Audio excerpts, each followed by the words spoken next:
For the last about 15 years, I've been running different workshops, and I've been a speaker internationally.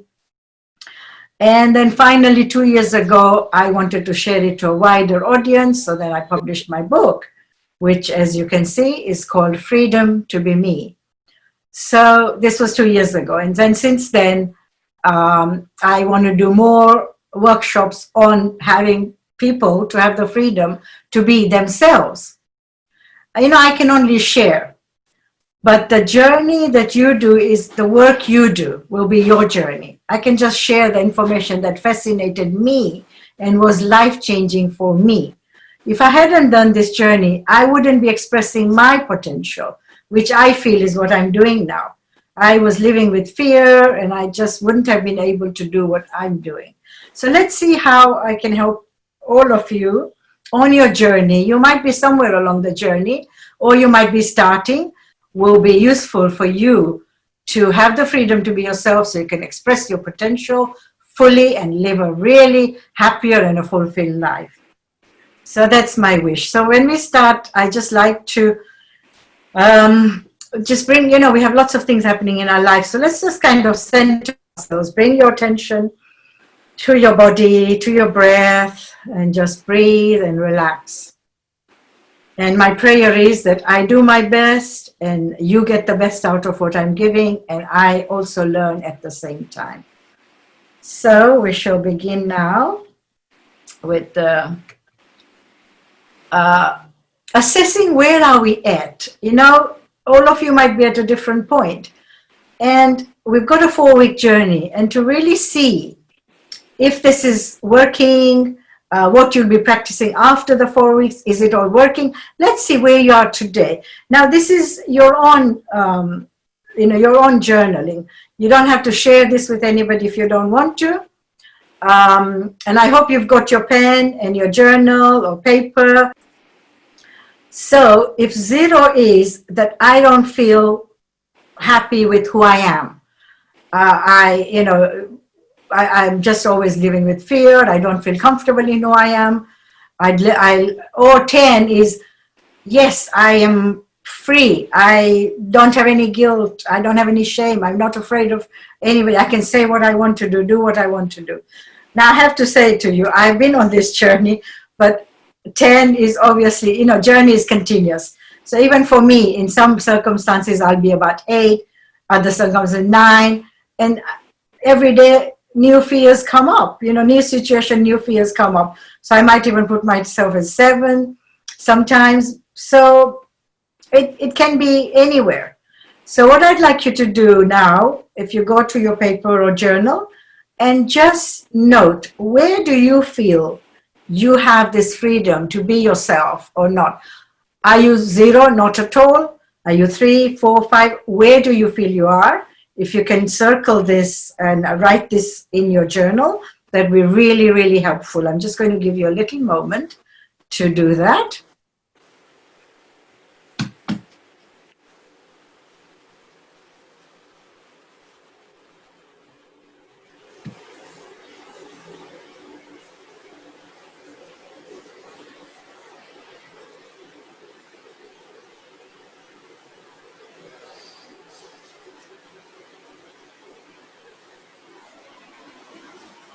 Okay, so I hope you've all graded yourself where you are, and then you can check after the journey if anything has shifted, even after end of today. If anything has shifted, you can have a look. So we are talking, so in order to just, everybody communicate with each other, see where you are at, I just want you to ask yourselves, and then in a little while we're going to divide you into groups. And in the group, if you can please focus on these questions. What does having freedom to be you mean to you? What, for each one of you, it may be different. For you personally, if you had the freedom, what would that be for you? And also, after you've kind of all gone round and said 1 or 2 things about that, then what stops you having that freedom? If you had the freedom, that would mean, wow, I would feel this kind of level of happiness, or I would be go out and express my potential in wanting to be a speaker, or whatever it is. What would it mean for you? And what is then stopping you? There's a lot of things that stop us. So I want from you, what are your ideas of what stops us? Okay, so I will try, obviously, now to share with you what I know about how we can accept ourselves. So these are just some of the things probably came up in your group. We don't think we are special, we fear, don't accept ourselves, we are self-critical, all those kind of things. So then, so I just want to just go back a little bit and just let you know what are the four. So these are the 4 sessions we'll be doing. So today we are talking about self-acceptance, which to me, I feel is absolutely huge because so many of us don't. So how I like to look at ourselves, and in fact, not only look at it, is a fact that nobody, there's 7 billion people in this world, nobody has your fingerprints. Now this is true, isn't it? Every one of us has our own individual fingerprints. Plus, you don't have, unless you are a twin born, identical twin, you don't have another twin in this world. You are you. You are unique and you are special. Yeah, I know sometimes we have lookalikes. I mean, I've been told, oh, you look like my mother. Sometimes I'm at the airport, somebody will, in the queue will say, oh, you just look like my aunt, or you just look like my sister. So we have these lookalikes in the world, but nobody is you. And we are just so special. We are special like a piece in a jigsaw puzzle. Now, I'm sure all of you know what a jigsaw puzzle is and how unique each piece is. And it doesn't form a full picture if every piece is not what it is. Now imagine we compare ourselves to, oh, that person is better than me, or that person, I want to do this, or this isn't happening. What happens to that big picture?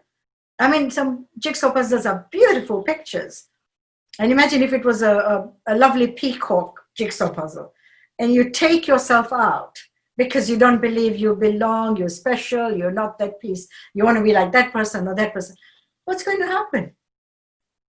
That big picture is not going to be complete. So you are needed, you are special, and you are born to be special. So let's start to, first of all, acknowledge that I am unique and I am special, and I'm just like that jigsaw puzzle. And that can be a huge shift if we start accepting that. I really love what Rumi says. Don't you know that you are the light that shines the world? How is it that we are born in the short journey of life and then we leave this journey? What's the point? To me, it's what Rumi says. You are the light that shines the world. And if you're not going to be yourself, then that light is missing. We are light for each other. We light each other's lives. Just like in a jigsaw puzzle, we are connected to each other. And it's our light, our positivity, our shining our own light, which then allows other people to do the same around us. So you are that light that shines the world. You are special, you are unique, just as you are, just completely as you are. And I know we say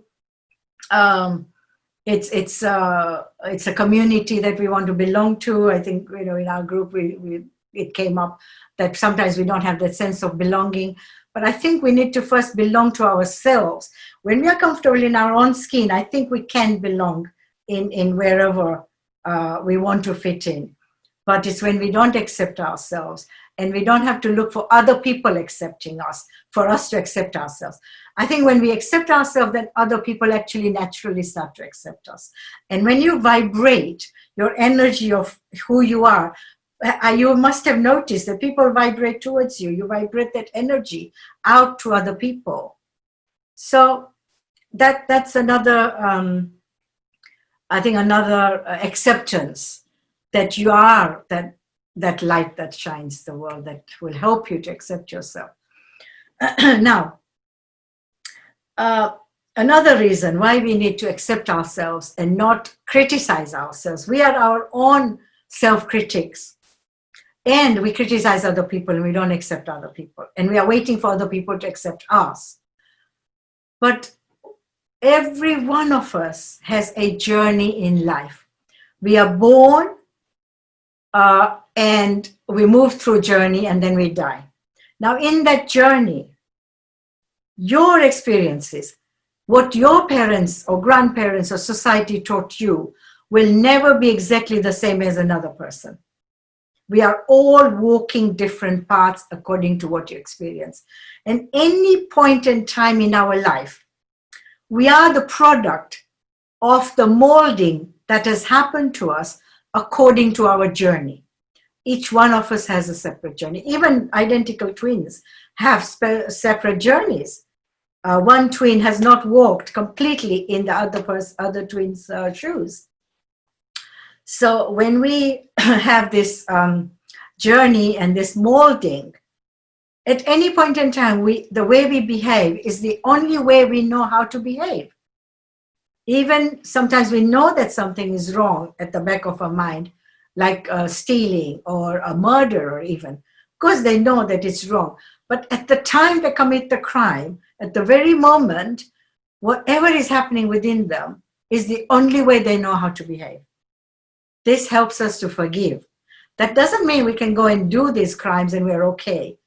Forgiveness doesn't mean that the person who has done the crime should not go through the consequence of learning that this wasn't the right thing. But it also doesn't mean that we don't forgive them, because non-forgiving is it burns our body, not theirs. So accepting ourselves, here we're talking about our own acceptance. So to accept ourselves, because our journey is molded us to who we are right now. And when we accept, I'm not saying that we don't change.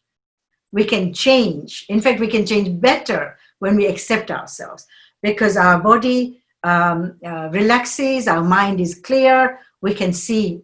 But when it's cluttered with self-criticism and worrying about what other people will say and judgments, we are not clear. How can we then create our own life? So we need to understand that you are the molding of whatever you have experienced, and it's okay.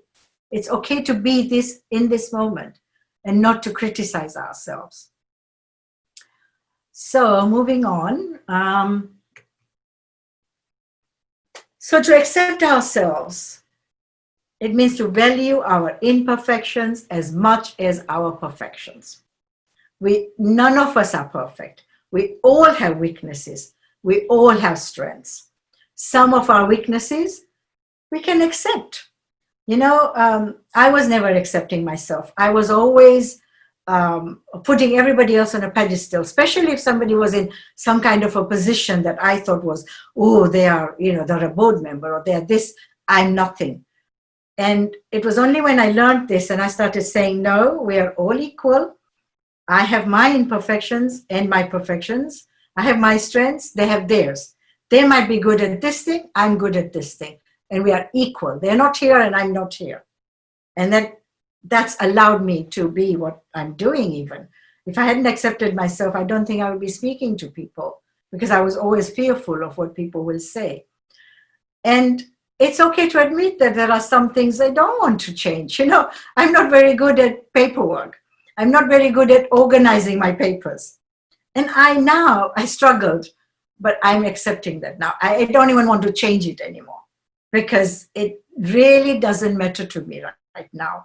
But my clothes, I had to get organized with my clothes. I'll tell you what I was doing. I used to dump all my clothes on this one chair and think, oh, there's no time. And then every end of the month, there was this pile up and I had to do it. And it was really getting me down. So I got a coach to help me to sort out my clothes. And now, as soon as I change my clothes, I put them straight away. And I have this thought, I'll leave it, I haven't got time. No, it doesn't take a moment. And I changed that. And now my wardrobe is quite tidy most of the time. So, we can change things we want to change, but only by accepting in this moment who we are, what we are, it really makes a difference on realizing, okay, I want to change this about myself. This thing, it doesn't bother me. If somebody else criticizes, that's okay. I'm willing to accept that this is who I am, and fine. And that's really what matters at the end of the day, is what you accept about yourself. So I hope this has given you some idea as to how basically to accept yourself. Now, how do we, we're going to talk about how do we then go about making changes once we accept ourselves. But before then, what I would like you to do is, again, I hope you've all got your journals. I'm going to give you a little moment, maybe about a couple of minutes. Now start accepting yourself now and write down all the things that you feel you're doing really well, that you are perfect at. Of course, no, none of us are 100% perfect, but as much as you are. So what things are you good at doing, being? What compliments other people give you? Sometimes when people give us compliments, oh, that's okay, it was just fluke. No, you look really nice. Yes, thank you very much. You did that really well. Thank you very much. Let's accept our compliments.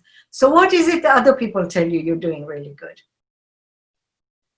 So just write a few things about yourself, your qualities, things that you are good at, and you've been saying, oh, that's okay. No, you're good at that. Accept it.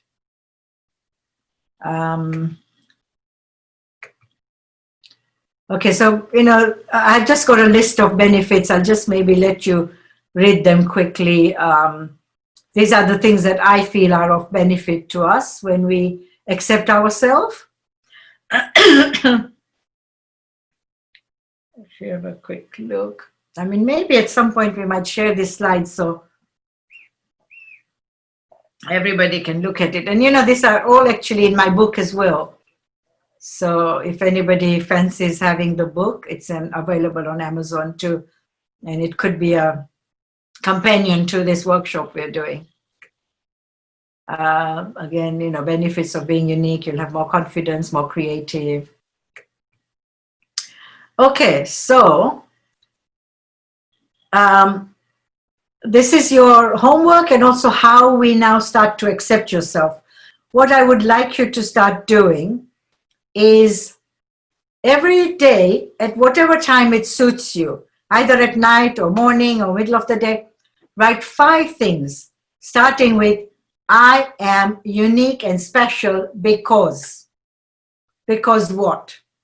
And this will build that. It's like building a courage muscle. When you write something every day, you're building that muscle of self-acceptance. When we go to the gym, it doesn't happen overnight. After today, if you forget this and don't practice it, nothing much will happen. If you are working out and you don't do it regularly, your muscles are not going to be strengthened. So this is a muscle strengthening, life-changing exercises, and you need to do. So that's why I said have a journal, write every day 5 things. I am special and unique because. Now, also wanting to become more accepting, become aware now. In this week, become aware. Where and when am I not accepting myself? Where am I comparing myself to others? Where am I judging myself, my qualities? Even like, if short-temperedness isn't a good quality in your life, it's not helping you, for example, then for now, accept it. Okay, I have been somebody who is bad-tempered. Okay, breathe, acknowledge. Once you accept, body relaxes, the mind calms down. You're only accepting it for this moment. And then set a new intention. What would you like instead? Would you like to be more calmer? Would you like to, think about what is happening before you react so you're not short-tempered? Thank you for sharing that because it's giving me a good example. So some things I accept about myself, but what you don't accept, set a new intention. I now want to be somebody who is more, what's the opposite of short-tempered? Somebody who is not reacting so quickly, maybe.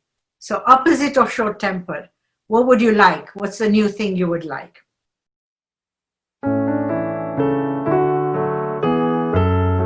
Today we're going to go into overcoming our fears.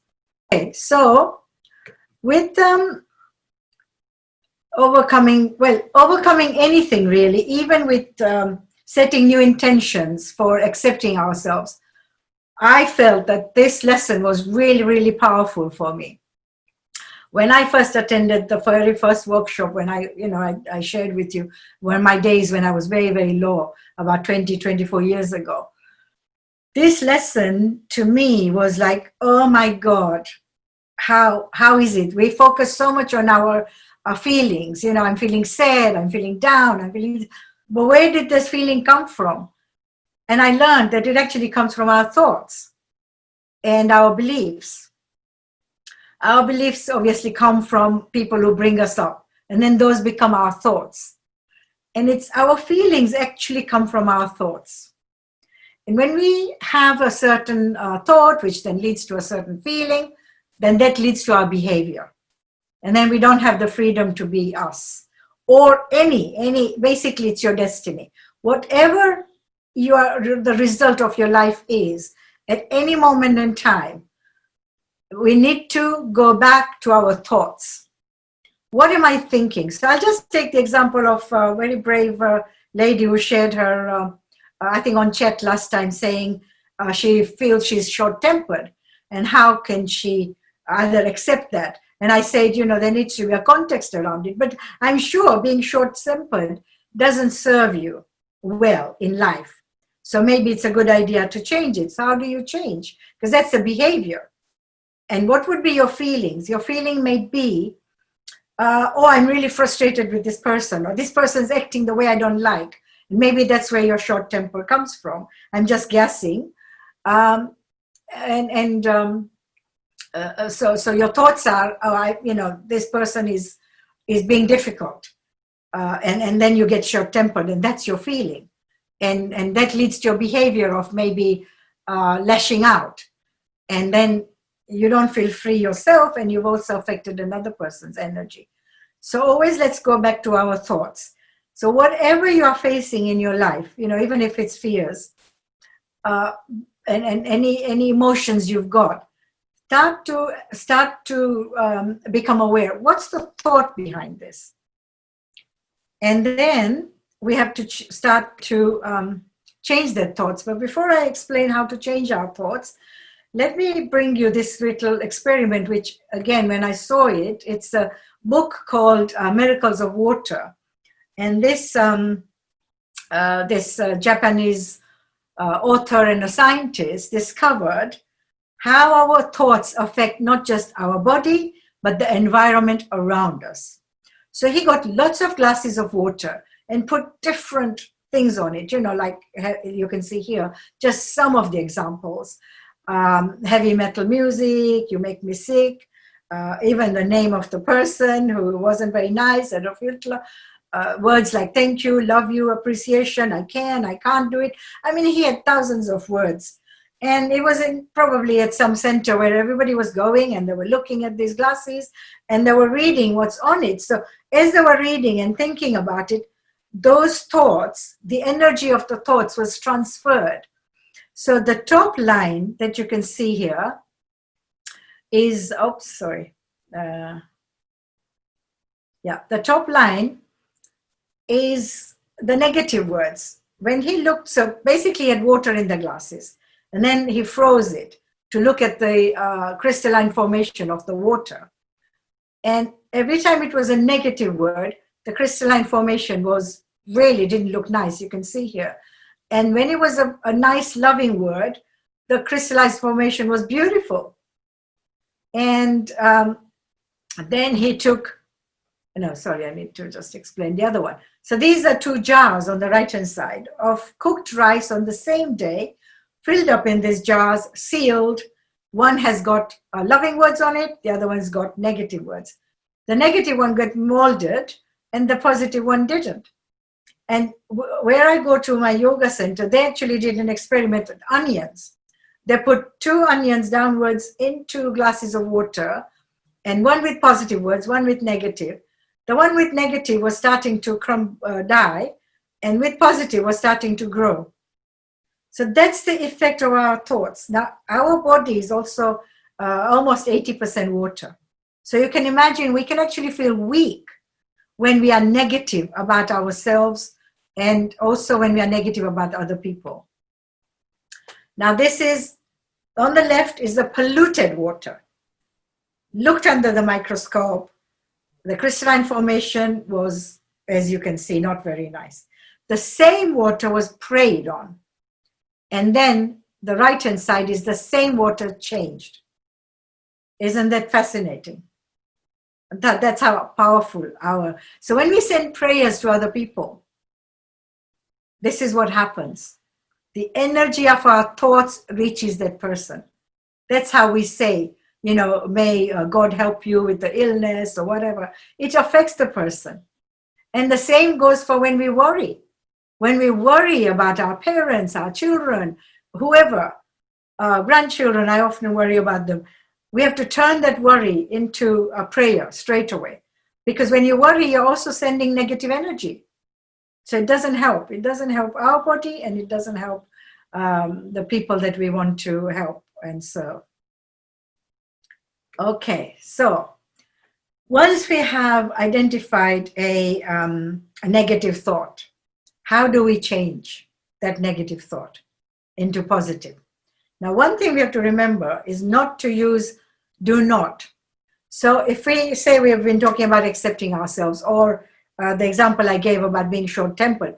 So it's not positive to say, now I'm not going to be short-tempered anymore. Now I'm not going to eat unhealthy food. I'm not going to, I do not want to be short-tempered, are not positive. You actually have to think about a sentence that doesn't have do not. It's a sentence that this is what I want. So if you want to lose weight, for example, then you say, I'm losing weight, or I'm in the process of losing weight. I'm in the process of learning to be more confident now. If we just say, I'm not going to be underconfident anymore, that's not positive. Okay? I'm not going to feel guilty anymore. No. What could be for guilt? I'm going to approve of myself now for what I did is the only way I knew how. So those are little ways we can change. I mean, for me, guilt was one of the big things. And I started saying, I approve of myself because whatever I did that was wrong, it was the only way I knew then, forgive myself. And now, the more I approve of myself, the more, the guilt feelings will start to go because you're not feeling guilty. Also, I'm now present, and positive statements are always personal. We can't say, oh, that person who didn't treat me very well is now going to treat me so well. We can't change other people. We can say, I'm now going to accept that person as they are. Or I'm going to say something assertive to them so they can maybe change. We can only change ourselves. So I hope that this will help, especially when we talk about fears, that this will help to change those fearful thoughts into positive. But this applies to everything in life. Everything we want to change, any behavior we want to change, anything that's not working in our life, let's think about what the thought is and change it to positive. So that's something you can practice in the coming week. Let's understand some truths about fear. So one of the truth about fear, which again was quite eye-opening for me, is that 95% of our fears are false expectations that appear real to us. 95. There's only about 5% of fears that are real. Yes, somebody is going to fall sick, somebody may pass away. We don't know if we could end up in an accident, we don't know. But a lot of our, what if this happens? What if this happens? So some people in the group talked about wanting to speak more in a group. And our thoughts are, oh, what if people laugh? What they'll judge us? Now, 95% of the times, people are not judging you. They are thinking themselves too, oh, what if somebody judged me? They are actually in their own thoughts as well. So we need to then change the thought and say, what if somebody's judging me? Okay, how can I change that? Actually, most people aren't. And if 2 people or 3 people in a big group want to judge me, it's their choice and it's their need to judge me for whatever is going on in their life. It's nothing to do with us. Have you heard, if whatever you think of me is none of my business? Because really it isn't. They need to think that way. Imagine you're somewhere and you chose this particular outfit that you want to wear. And 5 people come and say to you, oh, or they're judging you and you think they're judging you. But another 5 come and say to you, wow, you look great. Who are you going to focus on? Ultimately, we have to do what we feel comfortable in. And you may get equal. It's not normally. I think more people probably think, wow, she looks great. And a few people might judge you. But really, that's their problem. That's their issue. That's where they are at in their life. So I think in the last presentation, I talked about this journey of life. We all have a certain way we are being brought up. And whenever we act a certain way, it's the only way we know how. So really, if that's their judging, that's really how they need to be. That's fine. So we need to just start remembering that when we think about any kind of thing that is we are fearing, start asking yourself, is this false expectation appearing real to me? And write all your fears down and start canceling. Yeah, this is false.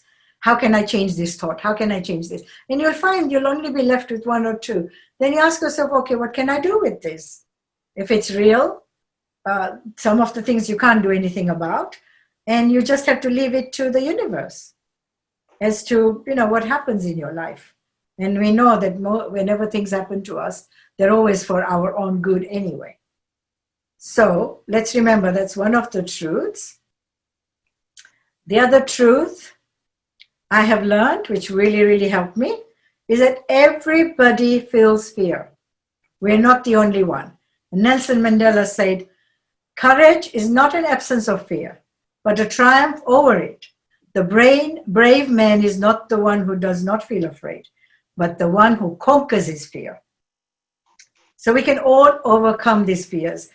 I used to think, because I'm afraid of something, like you guys, I was afraid of talking in a group of people as well. But when I learned that, everybody feels fear, I can still have the fear and I can still go and do and say what I want to do. I used to be so fearful of talking, even to a group of 3-4 people. When I used to go and drop my children to school, not so much drop, but when I used to go and pick them up, I would wait in the car. My car was parked where I could see all the parents. And I wanted to go there and stand and chat. But I was like, what am I going to say? And when I entered one of the meeting rooms, you guys were saying the same thing. What am I going to say? What if they laugh at me? What if they judge me? And I used to sit in the car. And when they were just about to come out, I go pick them up, come home.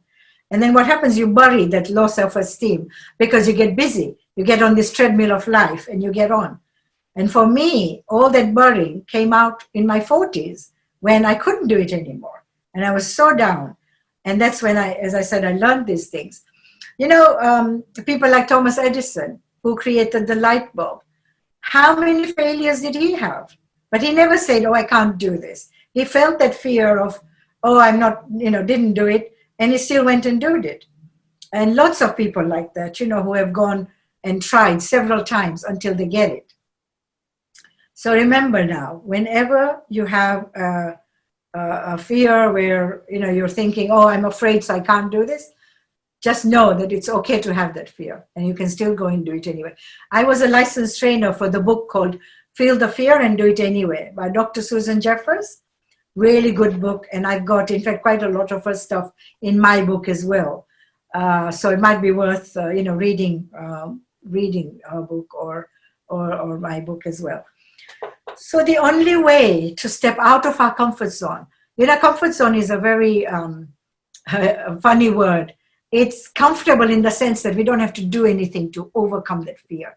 Because that initial step to overcome fear is quite daunting in itself. But once you've done it, once you've jumped out and just done what you wanted to do, it feels such a freedom. I mean, like I said to you, I wasn't able to talk to even 3 people. When I learned these things and I trained to deliver, I was absolutely terrified. So what did I learn? The only way to get rid of this fear was to go and do something about it. Go out and do it. So I put myself as a speaker at one of these Mind, Body, Soul exhibitions. And I went in one of the rooms. There's talks like every 45 minutes. So I went into one of the talk and there was about 15 people there. And I thought, okay, maybe I can cope with this.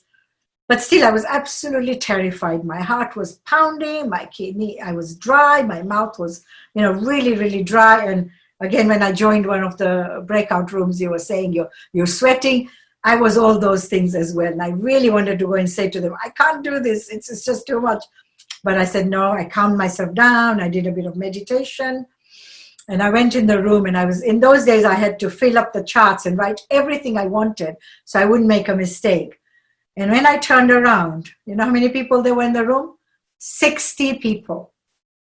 You can imagine, my knees were knocking. I was sweating, my mouth was dry, but I started talking, okay, I had everything there. And I had said to myself, look, what I have to talk about, the people who have come here are interested because they read the topic. So I'm sure what I'm saying is of interest to them. Kept reminding myself. Anyway, I started talking, 5 minutes, 10 minutes. I could see people's attention. I could see them nodding. And I thought, okay, I relaxed a bit. And at the end, my half an hour when I finished, I was like, yes, I've done it.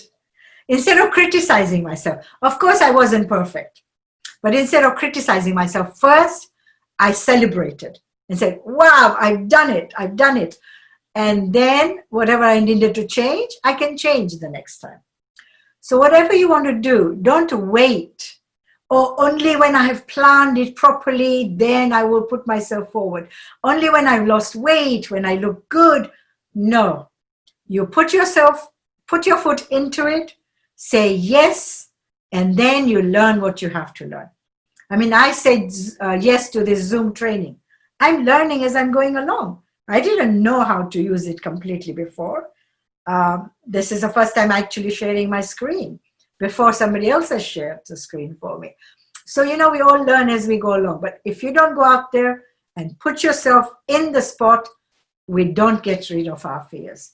So then how do we come over our fears? I already said to you, become aware of your thoughts and your feelings and start changing them. Make them positive. Make sure your sentence doesn't have do not, I don't want to. You want to say what you want. Sometimes we tell children, don't spill. They're holding a glass of water and they're walking and we say, don't spill. But the brain hears spill and it goes, pish. But what should we say? Hold the glass straight. So we say what we want, not what we don't want. I hope that makes sense. What else do we say to ourselves when we say don't, or I don't want to put on weight. Let's start saying, oh, actually, I am losing weight. I'm doing the right things. I'm beginning to lose weight. So say what you want, not what you don't want. Okay? Now, these are called positive affirmations. You may have read about it or come across somewhere. So write this positive sentence. And if you want to be a bit artistic and you want to make it really presentable, make it colorful. That's what I used to do in my early days. And then have it in 2 or 3 places where you see it. It's like we have brain pathways in our brain. We have one pathway, which is a habit. All the time we're saying, oh, I'm not this, I'm not that, I can't do this. we have to change that. So it's going to take a little while. So the more you practice this new thought, the more the pathways get bigger and it gets easier and easier to do. And if there's any time, like those who want to speak, just say, I'm just going to go there and I'm just going to start speaking, whatever happens. And that way it gets easier and easier. The more you do it, the easier it gets. I mean, for me now, this, of course, I have nerves when I start. And that's good because it makes you sharper. It makes you do it better. But I'm not as frightened as I used to be in my early days. So the more you do, the easier it gets. When I did my first Zoom, I think it was the Sisterhood program a few weeks ago, I was more scared than today because that was the first time I was using the Zoom and they were sharing the slides. But this time, so this is second time now, it's getting a little easier to do the Zoom presentations. And I'm learning more. And I'm sure I'm not perfect, but I will learn as I go along from your feedback, from other people, from what I notice. So this is something that you take away from today and see how you practice the whole week. Identify one of your fears. What are your thoughts around that fear you've got? And start changing your thoughts. Some of the benefits I have kind of thought about are you feel happier, you'll be more relaxed, you'll be able to achieve your potential in your life purpose. You'll be able to live your life to the full. You'll have more fun because you're doing what you love doing. You'll have more energy. You'll be able to help others. You will have better health. You'll be able to speak your truth. If you want to be assertive, that's your truth. You'll be able to appreciate and be grateful for more in your life. So those are just some. Now this is, I really love this. This is Marianne Williamson. I don't know if anybody has come across her. She's written a lot of books. And she says, our deepest fear is not that we are inadequate, but our deepest fear is that we are powerful beyond measure. It is our light and not our darkness that frightens us. We ask ourselves, who am I to be brilliant, gorgeous, talented, fabulous? Well, actually, who are you not to be? You are the child of God. Your playing small does not serve the world. There is nothing enlightened about shrinking so that other people will not feel insecure around you. You are meant to shine as children do. We were born to make manifest the glory of God through us. It's not just in some of us, it's in everyone. And as we let our own light shine, we unconsciously give other people permission to do the same. As we liberate from our own fear, our presence automatically liberates others. So, when I talked about the jigsaw puzzle, you are the light that shines the world. Without you, you are not even helping other people. If you shine, other people can also get permission to do the same. I'll tell you a little funny story. I love dancing. And when there's music, I feel I have to move. And so you might have, all gone to one of these music parties where there's music. And if you do love, you want to get up. But if nobody else gets up, you don't get up. Well, I now have learned just to get up. So I went and started dancing and pulled one of my friends up. And then another girl came and she was dancing. And afterwards she came to me and she said, when you went, I love dancing. You gave me the courage to get up and dance. So she had fun because I did it and she could follow me. Otherwise she wouldn't have had fun either. So with that, I will leave you with some homework again. So I hope you've written some notes in your journal. Keep noticing your thoughts now. When you say a negative word, you know that you are stopping yourself. That is what's stopping you doing what you want to do. So keep noticing those thoughts, notice what you're saying, and then start creating a positive affirmation. I can't, it's difficult. All those are words that you need to change and say, well, if other people have done it, I can. Maybe it will be difficult, but I will take it in small doses. I will do what I can. Things like that. Write this down, look at them every day. and praise yourself. Every time you do something, you change something in your life, say, well done. Maybe you should all raise your right hand. Raise your right hand, put it on your left shoulder, and say, well done even for attending today. Well done. That's right. So we need to praise ourselves and we need to congratulate ourselves. That keeps us the energy. It keeps us the motivation to keep doing more.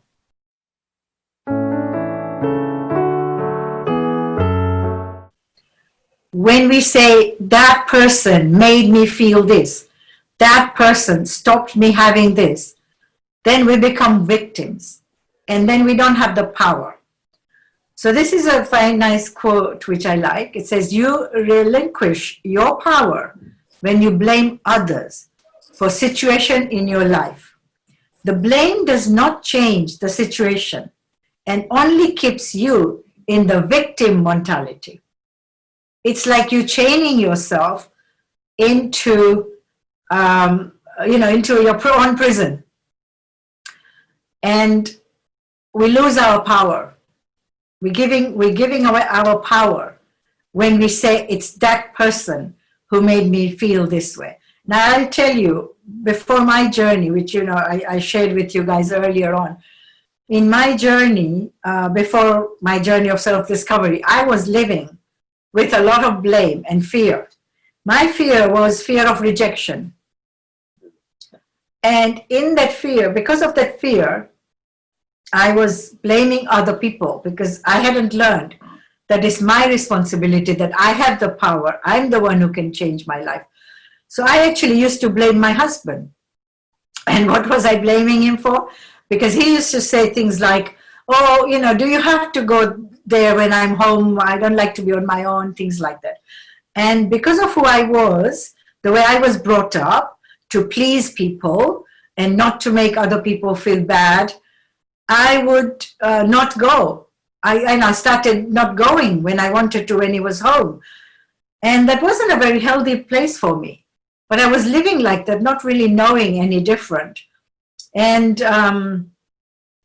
I used to think I'll be rejected if I voice that I want to do something, or if I oppose. I was looking at it as oppose rather than expressing my feelings and saying what I wanted. I wasn't saying what I wanted, and I was assuming. So I was really telling all my friends, oh, he doesn't allow me to do this. That's why I'm not doing it. He doesn't allow me to come out. But really, that was my false expectations appearing real, and I wasn't taking responsibility for my own happiness, for what I wanted to do. And I kept blaming. So whenever we blame somebody, we are giving our power away. Our circumstances cannot control us. Right now, we've got COVID. We can allow it to control us, or we can take charge and we can say, okay, this is the situation I'm in. How can I make the most of this situation? So we change our mind about it. We change our perception about it. Same with our family members or people at work. Anywhere you notice you are blaming or getting upset or frustrated, you know that you are giving away your power. Okay? So taking responsibility means not to blame anyone else or your situation or your circumstances or yourself even for being, doing, or having or feeling whatever it is you're feeling. Taking responsibility means being aware of the payoffs that keep you stuck. Sometimes stepping out of our comfort zone is very fearful. And so we stay in that comfort zone. And that's like a payoff, Sometimes people stay down and depressed because they're getting so much attention from other people. And they're so scared that they will lose their attention. But actually, they'll get attention in a positive way if they actually move out of that depression. So sometimes people stay stuck without knowing, subconsciously, not consciously. They're not realizing. But because of what's going on, they are just staying, because it's comfortable. And you don't have to make an effort. You don't have to reject anybody. You don't have to upset anybody. But sometimes We have to live our life. And if other people get upset, it's their problem. We didn't upset them. We are just doing what we feel is necessary for us and our well-being. Like sometimes we say yes to people who are asking for help, when really we want to say no. And yes, we have been taught that we should help other people. But what I've come to believe is we should help other people not at the expense of us. If we go out and help at the expense of our own, we are tired, we might be exhausted, we might feel that at that moment we don't have the energy, and we still go and do it, you're depleting your energy. And when you go and help, you're not helping 100%. But if you fulfill yourself, if your glass is full, then the water that you're pouring in will overflow. So when your glass is full of your self-love, your self-care, you will actually give others a lot more and you'll give better. So when we want to say no, we can say it very nicely. Right now I really won't be able to give you my best. I can do so and so at such and such a time. Right now I have got this or I've got that to do, and I'm really, really sorry, and I would really love to help you. When I've got my energy back, I'll get back to you. We can help people, but let's help after fulfilling ourselves. And as a community, we have this thing, it's selfish. But I think it's selfish not to take care of yourself. Because when we don't take care of ourselves, as I said, we are really not giving 100%. And then we grumble. We grudge the other person. Oh, I'm doing so much for them. They don't do anything for me. We kind of start blaming and grudging what we are doing. But if we are actually fulfilled, you will give, and you'll give unconditionally. You'll give because you want to give. Taking responsibility also means become aware that you are in control of your own reactions to everything in life. And in that lies your power. So sometimes, at the workplace, people blame the boss or other people, whoever is your manager. Oh, they don't like me. They're not allowing me to prosper or progress. But if you ask yourself, I am responsible for my own progress, for where I want to be, what I want to do. It's my responsibility. What am I going to do? Maybe you need to get assertive. Maybe you need to share your feelings. Maybe you need to talk to somebody else in the company. Or maybe you need to leave if it's not a company that's giving you progress, and you need to find your own passion, But if you're really passionate about that job, you love the job, then what are you going to do about it? That's the question we have to ask ourselves. What am I going to do if it's my responsibility to be, to do, to have, to feel what I want? It was just like, who shared now? I forget the names again. Somebody in the group shared or said, I'm not dressed, so I was a bit shy to come out. But, to really connect, you can say to yourself, okay, it's my responsibility to connect with Azmina and get the most out of this. What am I going to do about it? I'm going to show up just as I am right now, right? So these are the little things, changes we need to make. So I hope that that makes sense, what I've said so far. And it's clear, but if there's any questions, we will take it after this.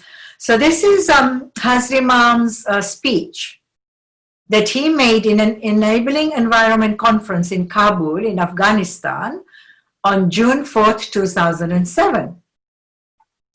Now he said, this is an extract, okay?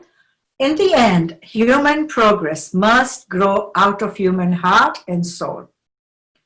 The environment enables, but it is the human spirit, guided and supported by divine will, which eventually triumphs.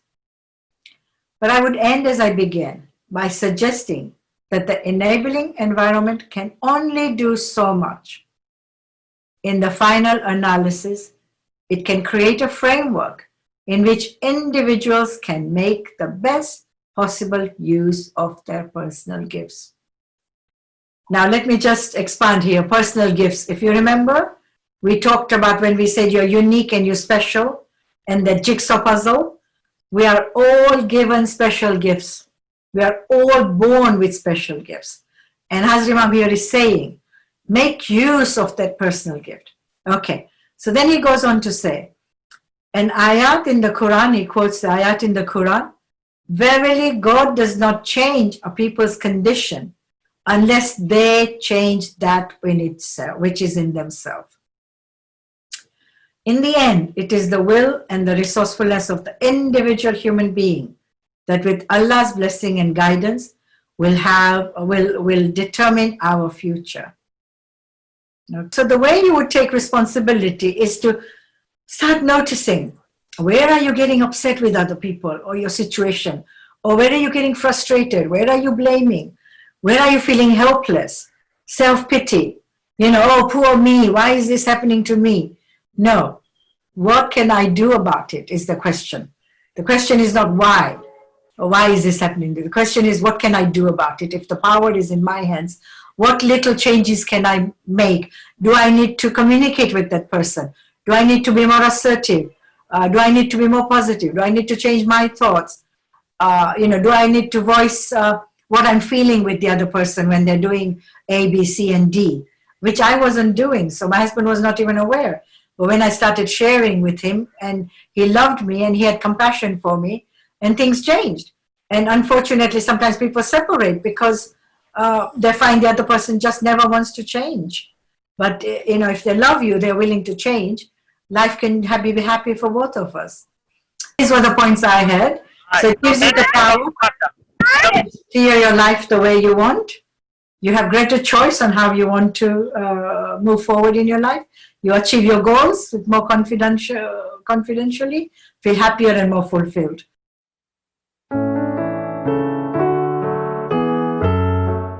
I really like this quote of Oprah Winfrey.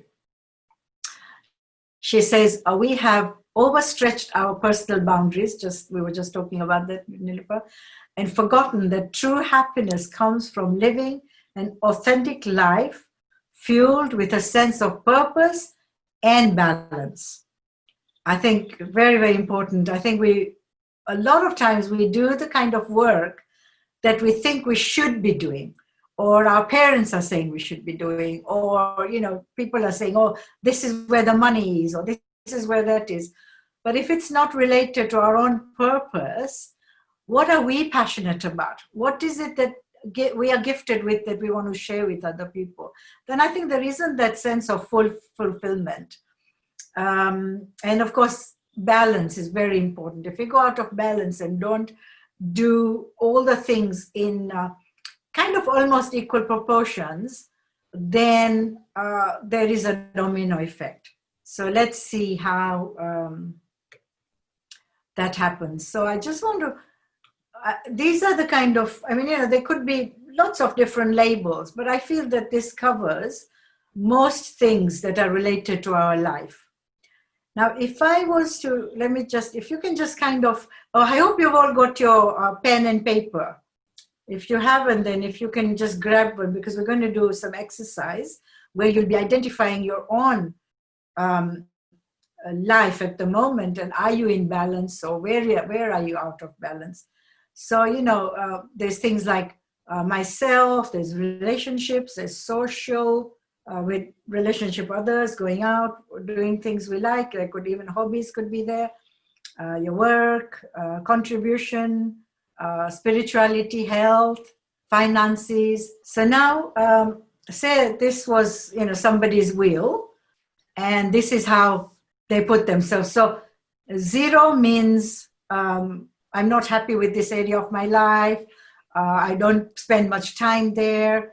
And 10 would be the end, where I'm happy with it. This is how much time I spend there.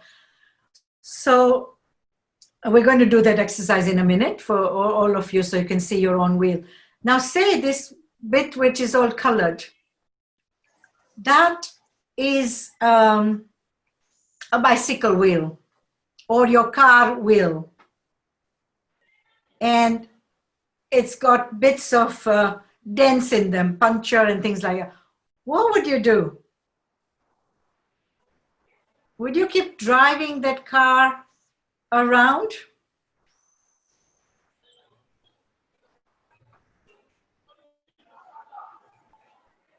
It'd be a pretty bumpy ride, wouldn't it? And you would go to the garage pretty quickly, I think. But yet, when our life is not in balance, we are spending too much time at work, maybe not enough time looking after ourselves. We get into this treadmill of life. We don't stop to think and reflect and say, okay, maybe I'm spending too much time at work, or I'm paying too much attention to my family, but not enough to myself. Then there's a domino effect. If you don't have enough energy, the work is not going to be that productive. But if you take care of yourself, your work will be much more productive. People don't take off time. I was very, very lucky that actually my husband believed in taking time off. From the time we've been married, we used to have 3 weeks off. We've been married 45 years now. We used to have 3 weeks off. There were times when we were actually living on the overdraft. But maybe we were lucky that he had pharmacy shop and I was a podiatrist. So the money wasn't tied up. It was a retail business. So but actually having taken time off, we would come back so refreshed that you actually put new ideas into work and you recover that money. And a lot of pharmacists used to say to my husband, how can you go away? Maybe staff will take things from the shop, or you're losing money, because obviously if you're there, you are going to pay more attention to your business. When staff are there and the pharmacists are there, they're not paying. So you might get 3/4 of your income that week, but you recover that. And also, what is important, your sanity or the amount of money you're going to earn? And we lose this perspective a lot of times. What is really, really important? If I take care of myself, if my health is good, I will actually work better and more productive. So I believe we need to have balance in life. Of course, spirituality allows us to reflect, to relax our body, to rejuvenate. And wherever we are in the aspects of, whatever we are doing, we also need to be there, mind, body, and spirit, not just our mind. So if you're not looking after yourself, there'll be a domino effect on other things. Say if you're at work a lot and you come home, you haven't got time for the children, or you haven't got time for your partner, you haven't got time for yourself, that's going to affect all the other areas of your life. So, so what does it mean to have a balanced life? To me, it means that we will feel much more energized. We'll be enjoying our life a lot more. Why do we need a balanced life? Because if we don't balance it, then there's an effect on other areas of our life. We will not feel energized, we'll feel tired. And wherever you are, you need to be there 100%. Now, what do I mean by that? Sometimes we may be at home with our family doing stuff, but our mind is at work. It's thinking about, oh, what did I do wrong today? What have I got to do tomorrow? And the mind is ticking over, but you're not really here. And I know that it used to happen to me as well when I was doing something and the children are asking questions and I'm cooking. Oh, yes, I'm listening, but am I really listening?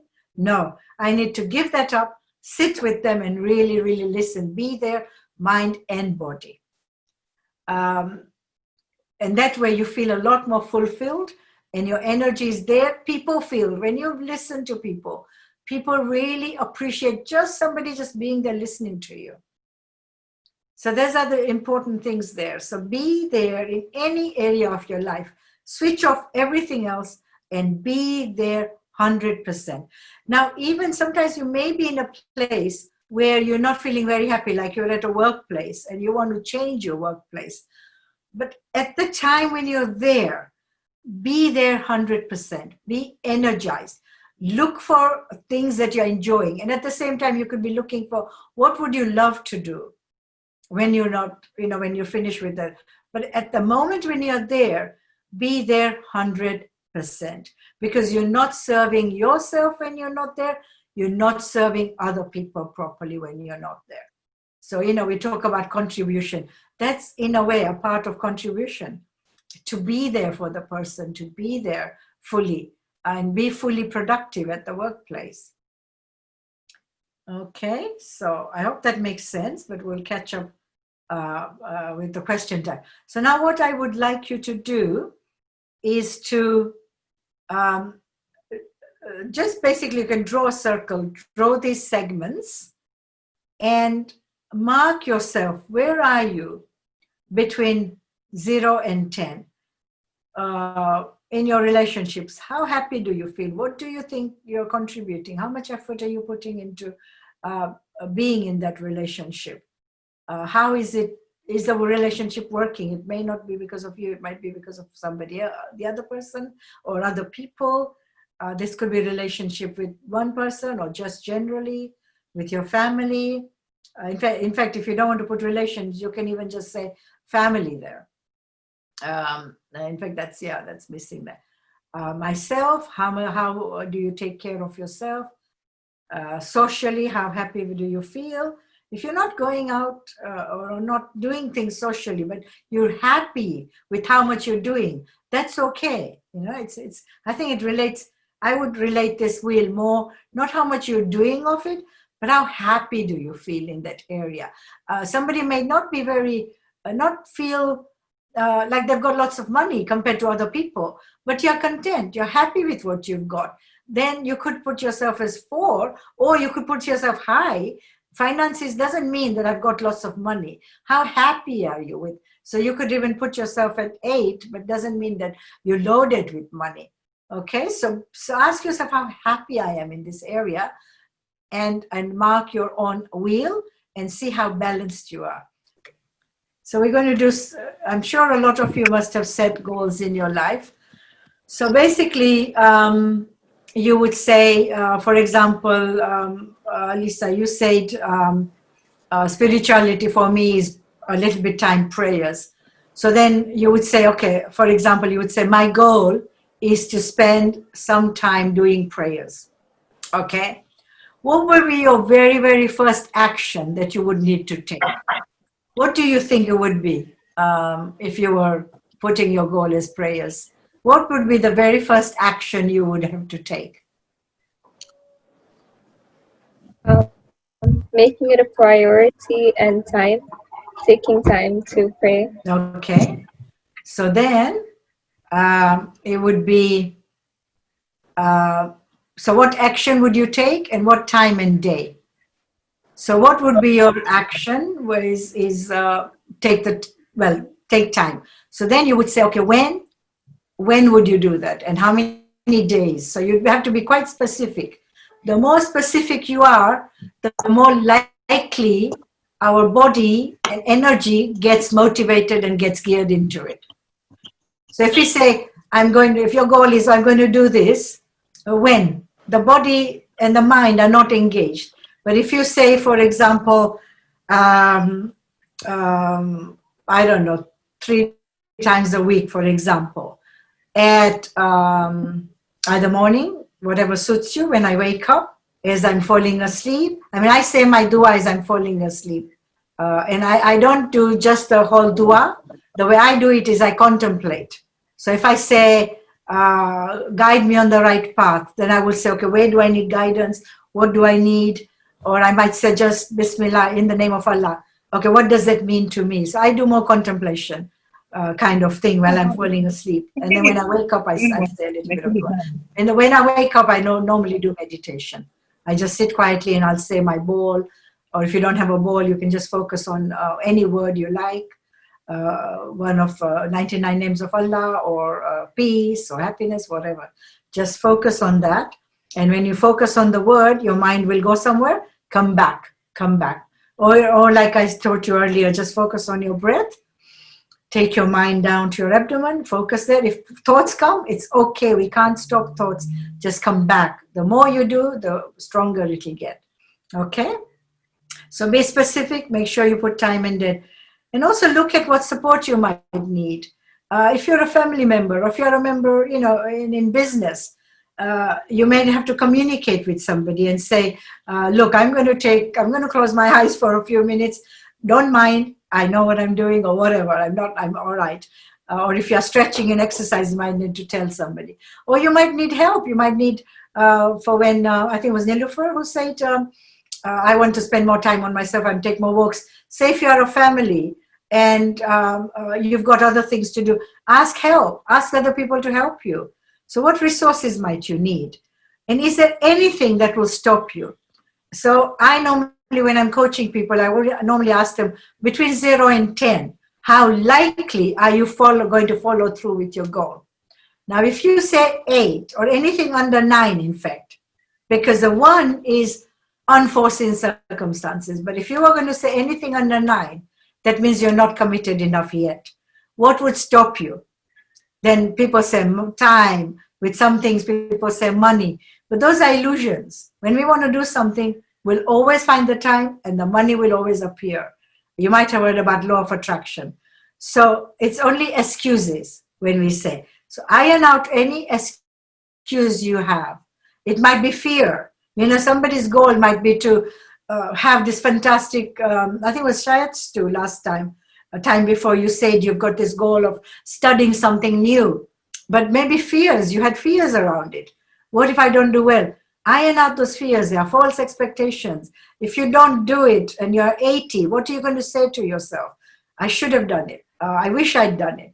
So iron out any fears. What would stop you taking actions? When you focus and have a balanced life, what would be the benefits? I would think it would be something like you'll be healthier and your well-being would be better. You'll be more productive. You'll be less stressed. Your relationships would be better.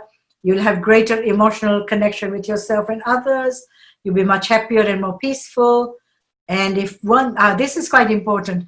When you don't have balance, if one thing in your life disappears, then you completely fall apart. But if you're engaging in all aspects of your life, it sustains you. So for example, if you are somebody who spends so much time at work and you don't have balance and you lose your job, you haven't got the other parts that you were engaging in to support you. But if you were taking care of yourself health-wise, if you had good relationships, if you had good social life, that sustains you when you lose your job. Or if you're spending all your time with family, always kids, always husband, always parents, and not taking care of yourself, then if something happens to one of the family members, you're devastated. You don't have the support of other areas of your life. So that's one thing which would really support you.